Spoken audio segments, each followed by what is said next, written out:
السلام علیکم یا نبی اللہ وعلی آلک و صحابک یا نور اللہ۔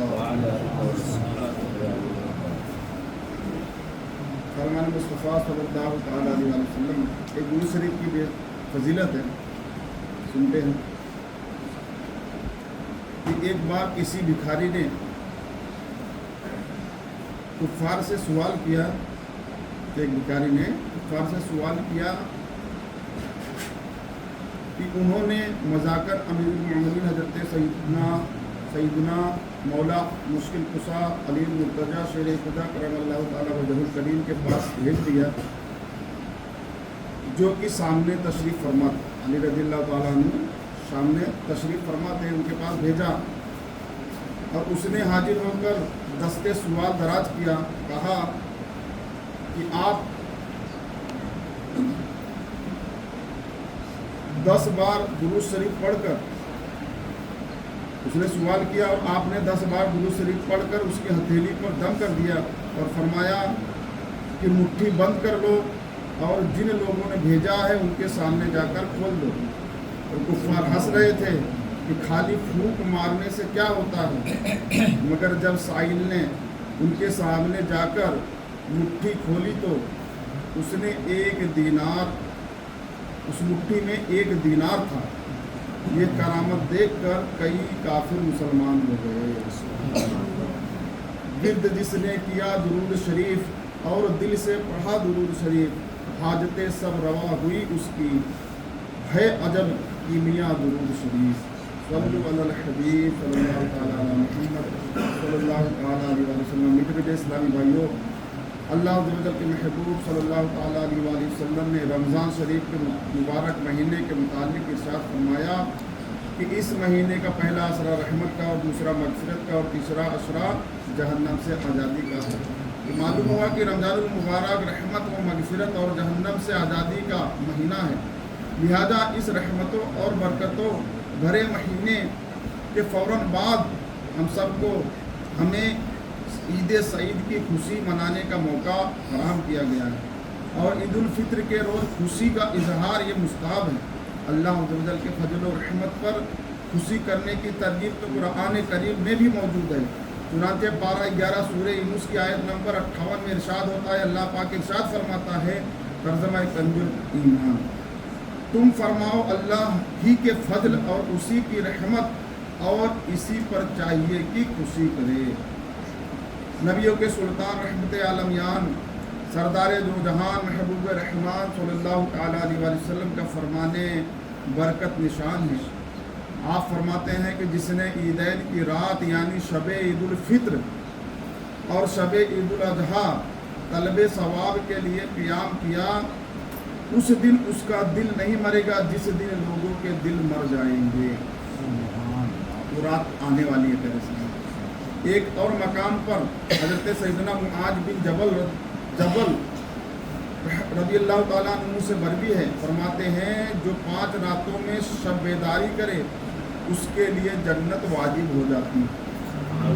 ذوالحجہ شریف کی 8ویں، 9ویں اور 10ویں رات، اس طرح 3 راتیں ہوئی، اور چوتھی عید الفطر کی رات اور 5ویں شعبان المعظم کی 15ویں رات یعنی شب برات۔ پیارے اسلامی بھائیوں، حضرت سیدنا عبداللہ ابن عباس رضی اللہ تعالیٰ عنہ کی ایک روایت میں یہ بھی ہے، جب عید الفطر کی مبارک رات تشریف لاتی ہے تو اسے لیلۃ الجائزہ یعنی انعام کی رات کہتے ہیں، یعنی وہ رات انعام پانے والی رات ہے۔ پیارے اسلامی کے نام سے پکارا جاتا ہے۔ جب عید کی صبح ہوتی ہے تو اللہ عز و جل اپنے معصوم فرشتوں کو تمام شہروں میں بھیج دیتا ہے، چنانچہ وہ فرشتے زمین پر تشریف لا کر سب گلیوں اور راہوں کے سروں پر کھڑے ہو جاتے ہیں اور اس طرح ندا کرتے ہیں کہ اے امت محمد صلی اللہ تعالیٰ علیہ وآلہ وسلم، اس رب کریم عز و جل کی بارگاہ کی طرف چلو جو بہت زیادہ عطا کرنے والا اور بڑے سے بڑا گناہ معاف کرنے والا ہے۔ پھر اللہ عز و جل اپنے بندوں سے یوں مخاطب ہوتا ہے کہ اے میرے بندو، مانگو کیا مانگتے ہو، میری عزت و جلال کی قسم آج کے روز اس نماز عید کے اجتماع میں اپنی آخرت کے بارے میں جو کچھ سوال کرو گے وہ پورا کروں گا، اور جو کچھ دنیا کے بارے میں مانگو گے اس میں تمہاری بھلائی کی طرف نظر فرماؤں گا، یعنی اس معاملے میں وہ کروں گا جس میں تمہاری بہتری ہو۔ میری عزت کی قسم، جب تم میرا لحاظ رکھو گے تو میں بھی تمہاری خطاؤں کی پردہ پوشی فرماؤں گا۔ میری عزت و جلال کی قسم، میں تمہیں حد سے بڑھنے والوں یعنی مجرموں کے ساتھ رسوا نہ کروں گا، بس اپنے گھروں کی طرف مغفرت یافتہ لوٹ جاؤ۔ تم نے مجھے راضی کر دیا اور میں بھی تم سے راضی ہو گیا۔ یہ عید کے دن اللہ پاک ہم سب سے فرما رہا ہے۔ تو میٹھے میٹھے اسلامی بھائیو، غور فرمائیے کہ عید الفطر کا دن کس قدر اہم ترین دن ہے۔ یہ گھومنے پھرنے فالتو میں اپنا دن گزارنے کا دن نہیں ہے پیارے اسلامی بھائیو۔ اس دن اللہ رب العزت عز و جل کی رحمت نہایت جوش پر ہوتی ہے۔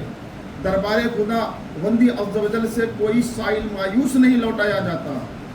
ایک طرف اللہ عز و جل کے نیک بندے اللہ عز و جل کی بے پایا رحمتوں اور بخششوں پر خوشیاں منا رہے ہوتے ہیں، تو دوسری طرف مومنوں پر اللہ عز و جل کی اتنی کرم نوازیاں دیکھ کر پیارے اسلامی بھائیوں انسان کا بدترین دشمن شیطان آگ ببولا ہو جاتا ہے۔ شیطان انسان کا بھلا نہیں چاہتا۔ وہ دیکھ رہا ہے کہ رمضان کے بعد اللہ پاک نے تو اپنے بندوں کو بخش دیا، جو مانگ رہے وہ عطا کر دیا، اب تو یہ نمازی بن جائیں گے، پرہیزگار بن جائیں گے، متقی بن جائیں گے، تو یہ دیکھ کر شیطان آگ ببولا ہو جاتا ہے۔ تو پیارے اسلامی بھائیوں، عید کے دن ہمیں اللہ اور اس کے رسول کے فرما برداری والے کام کرنے چاہیے، نہ کہ شیطانی کام کرنے چاہیے جس سے شیطان خوش ہوتا ہے۔ اس دن نمازیں ہم کو پابندی کے ساتھ پڑھنی ہے۔ اس دن ہو سکے تو جتنا وقت ملے درود پاک جو ہے پڑھتے رہیں، استغفر اللہ پڑھتے رہیں، کیونکہ وہ انعام کا دن ہے پیارے اسلامی بھائیوں، نہ کہ گھومنے پھرنے۔ ٹھیک ہے، گھر والوں کے ساتھ خوشی منائیں، جائز طریقے سے خوشی منائیں، تو انشاءاللہ عز و جل اللہ بھی راضی ہوگا، اس کا رسول بھی راضی ہوگا، اور عید کی برکتوں سے اللہ پاک ہم سب کو مالا مال فرمائے گا۔ اللہ پاک سے دعا ہے اللہ پاک ہم سب کو عید کی برکتوں سے مالا مال فرمائے۔ رمضان کا آخری عشرہ چل رہا ہے، جہنم کی آزادی سے اللہ پاک کی بارگاہ میں دعا ہے کہ اللہ عز و جل ہم سب کو بھی جہنم سے آزاد فرما دے، ہم سب سے ایسا راضی ہو جائے جیسے تو تیرا محبوب، یا اللہ عز و جل ہم سب سے ایسا راضی ہو جائے ہمیشہ ہمیشہ کے لیے، تو اور تیرا محبوب ہمیشہ ہمیشہ کے لیے راضی ہو جائیں۔ یا اللہ عز و جل ہم سب پہ اپنا کرم کی بارش فرما، ہم سب کی بے حساب مغفرت فرما۔